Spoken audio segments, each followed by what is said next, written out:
بسم الله الرحمن الرحيم. അസ്സലാമു അലൈക്കും വറഹ്മത്തുള്ളാഹി വബറകാത്തു. എല്ലാ പ്രിയ കൂട്ടുകാർക്കും അൽഹദി വോക്കൽസിന്റെ പുതിയൊരു വീഡിയോയിലേക്ക് സ്വാഗതം. ബിസ്മില്ലാഹിർ റഹ്മാനിർ റഹീം. പരിശുദ്ധ ഖുർആനിന്റെ ആദ്യത്തെ വചനമാണത്.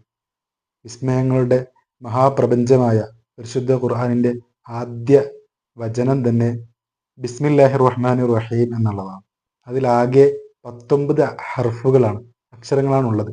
ഒരാളൊരു ബിസ്മില്ലാഹിർ റഹ്മാനിർ റഹീം എന്ന് ഓതിക്കഴിഞ്ഞാൽ അവന് 19 കൂലി നന്മ രേഖപ്പെടുത്തപ്പെടും. ഇത് ഹദീസിലുള്ളതാണ്. കൂട്ടുകാരെ, പറഞ്ഞു വരുന്നത് അറബി തീരെ അറിയാത്ത ചെറിയവർക്കും വലിയവർക്കും ആർക്കും ഉപകാരപ്പെടുന്ന ഒരു വീഡിയോയുടെ തുടക്കമാണ് ഇൻഷാ അല്ലാഹ് ഇതിലൂടെ ആരംഭിക്കുന്നത്. ഞാൻ പറയാൻ പോകുന്നത് അറബി അല്ലെങ്കിൽ ഖുർആനിന്റെ ഭാഷയായ അറബി എങ്ങനെ വളരെ ലളിതമായി നമുക്ക് മനസ്സിലാക്കാം, ലളിതമായി ഖുർആൻ ഓതാൻ നമുക്ക് കഴിയും. ആ ഒരു അറിവിലേക്കാണ് ഇൻഷാ അല്ലാഹ് ഞാൻ നിങ്ങളെ കൂട്ടിക്കൊണ്ടുപോകുന്നത്.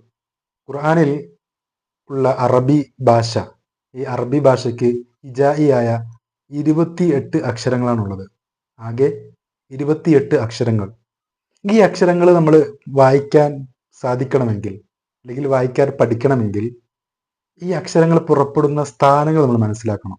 അഥവാ ഈ അക്ഷരങ്ങൾ പുറപ്പെടുന്ന സ്ഥലം മഖ്റജ് എന്ന് അറബിയിൽ പറയും.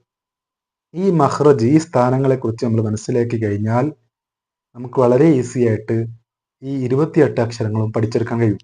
ഒന്നാമത്തെ മഖ്റജാണ് നാവ്. നമ്മൾ സംസാരിക്കാൻ ഉപയോഗിക്കുന്ന നാവിൽ നിന്നാണ് അധിക അക്ഷരങ്ങളും വരുന്നത്. രണ്ടാമത്തെ മഖ്റജ് തൊണ്ട എന്നുള്ളതാണ്. തൊണ്ടയിൽ നിന്നും വരുന്ന അക്ഷരങ്ങളെ പറ്റി പരിചയപ്പെടാനുണ്ട്. മൂന്നാമത്തേത് ചുണ്ടുകളാണ്. നമ്മുടെ ഈ 2 ചുണ്ട്, ഈ ലിപ്സ് ഉപയോഗിച്ച് കൊണ്ടുവരുന്ന അക്ഷരങ്ങളുണ്ട്. അതിനു പുറമെ തരിമൂക്ക്, അതുപോലെ വായയുടെ ഉൾഭാഗം, ഇങ്ങനെ തുടങ്ങി പ്രധാനമായിട്ടും 5 മഖ്റജുകളാണ് അറബി അക്ഷരങ്ങളെ ഉച്ചരിക്കാൻ വേണ്ടി നമ്മൾ ഉപയോഗിക്കാറുള്ളത്. ഇനി നമുക്ക് അക്ഷരങ്ങളിലേക്ക് കടക്കാം. ഇൻഷാ അല്ലാഹ് ഞാൻ ഇവിടെ ഓരോ അക്ഷരങ്ങളും കൃത്യമായിട്ട് പറഞ്ഞു തരും. നിങ്ങൾ അത് പറയാൻ ശ്രമിക്കുക. അത് എഴുതുന്ന രൂപം കൂടി മനസ്സിലാക്കുക. നമുക്ക് അക്ഷരങ്ങൾ പഠിക്കാൻ തുടങ്ങിയാലോ? അപ്പോൾ നോക്കാൻ വരും. അറബി അക്ഷരങ്ങളിൽ ആദ്യത്തെ അക്ഷരമാണ് അലിഫ് എന്നുള്ളത്. ഈ അലിഫ് ഖുർആനിൽ പലയിടങ്ങളിൽ പല രൂപങ്ങളിലായിട്ട് എഴുതാറുണ്ട്. ഇൻഷാ അല്ലാഹ് അതിൻ്റെ ഡീറ്റെയിൽ ആയിട്ട് പറയാം. അതിനു മുമ്പ് അലിഫ് പ്രധാനമായിട്ട് ഉപയോഗിക്കാറുള്ളത് അ, ഇ, ഉ എന്നുള്ള ഉച്ചാരണത്തിന് വേണ്ടിയിട്ടാണ്. അടുത്ത അക്ഷരമാണ് ത എന്നുള്ളത്. ത, ബ എഴുതുന്ന അതേ രൂപത്തിൽ തന്നെയാണ് താവും എഴുതാറുള്ളത്. പക്ഷേ ചെറിയൊരു വ്യത്യാസം എന്താണെന്ന് വെച്ചാൽ ബന് അടിയിലുള്ള ഒരു പുള്ളിയാണുള്ളതെങ്കിൽ താന് മുകളിൽ 2 പുള്ളിയാണുള്ളത്. ഈ താ നമ്മൾ ഉച്ചരിക്കുന്ന രൂപം എന്ന് പറഞ്ഞാൽ നാവിൻ്റെ അറ്റം നമ്മുടെ മേലെ മുൻപല്ലിൻ്റെ അടിയിൽ വെച്ചുകൊണ്ട്, അഥവാ മുകൾ ഭാഗത്ത് വെച്ചുകൊണ്ട് പുറത്തേക്ക് വരുന്ന ശബ്ദമാണ് ത എന്ന് പറയുന്നത്. നിങ്ങളൊന്ന് പറഞ്ഞു നോക്കൂ. ത. അടുത്ത അക്ഷരമാണ് ഫ എന്നുള്ളത്. ഫ എന്നുള്ളത് ബാവും താവും എഴുതിയ രൂപത്തിൽ തന്നെ 3 പുള്ളികളാണുള്ളത്. താന് 2 പുള്ളികളാണെങ്കിൽ ഫാനുള്ളത് 3 പുള്ളികളാണ്. ഫ വായിക്കേണ്ട രൂപം എന്ന് വെച്ചാൽ നമ്മുടെ നാവിൻ്റെ തല മുൻപല്ലിൻ്റെ തലയുമായി ചേർത്ത് വെച്ച് കാറ്റ് പുറപ്പെടുന്ന രൂപത്തിൽ ഉച്ചരിക്കുമ്പോഴാണ് ഫ ഉണ്ടാകുന്നത്. അടുത്ത അക്ഷരമാണ് ജീം എന്നുള്ളത്. ജീം എഴുതുന്ന രൂപം നിങ്ങൾ കണ്ടില്ലേ? ഈ രൂപത്തിലാണ് ജീം എഴുതുന്നത്. ഉള്ളിൽ ഒരു പുള്ളിയായിട്ടുള്ള ജീം. ജീം എങ്ങനെ പറയും? ജീം പറയാൻ വേണ്ടിയിട്ട് നമ്മുടെ നാവിൻ്റെ മധ്യഭാഗം, ഈ വരുന്ന സെൻട്രൽ പോർഷൻ നമ്മുടെ മുൻപല്ലിൻ്റെ ഊനുകൾക്ക് മുകളിൽ മുട്ടിച്ചുകൊണ്ട് ശബ്ദം പുറത്തോട്ട് വരുമ്പോഴാണ് ജീ ഉണ്ടാകുന്നത്. ഒന്ന് പറഞ്ഞു നോക്കൂ. ജീം.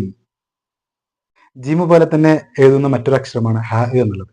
ഇതിന് ജീമിന് പോലെ പുള്ളിയില്ല.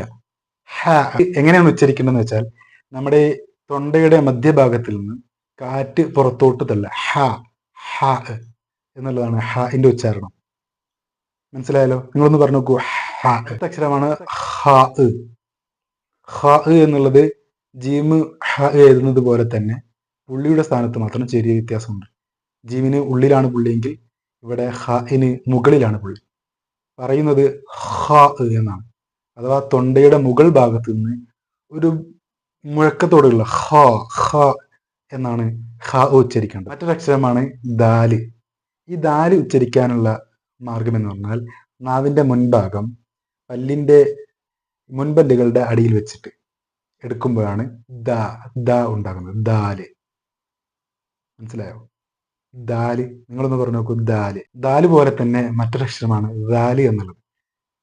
എഴുത്തിൽ ദാല് പോലെ തന്നെയാണെങ്കിലും ഉച്ചാരണത്തിൽ ദാല് പോലെയല്ല, ചെറിയ വ്യത്യാസമുണ്ട്. എന്നാണ് പറയുന്നത്. നാവിന്റെ ഈ തലയും പല്ലിന്റെ തലയും കൂടി മുട്ടിച്ചുകൊണ്ട് മൃദുവായി പുറപ്പെടുന്ന അക്ഷരമാണ് ദാല്.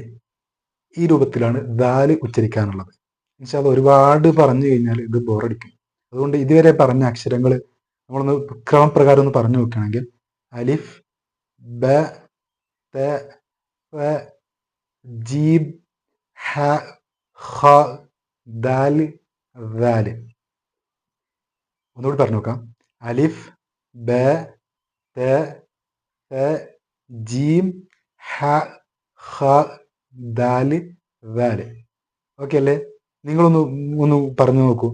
അലിഫ്, ബ, ത, ഫ, ജീം, ഹ, ഖ, ദാല്, ദാല്. ഓക്കെ അല്ലേ? ഇൻഷാ അല്ലാഹ് ഈ ഒരു അക്ഷരങ്ങൾ ക്ലിയർ ആക്കിയതിനു ശേഷം ഇൻഷാ അല്ലാഹ് ഉടനെ അടുത്ത വീഡിയോയിൽ ബാക്കി അക്ഷരങ്ങൾ നമുക്ക് പരിചയപ്പെടാം.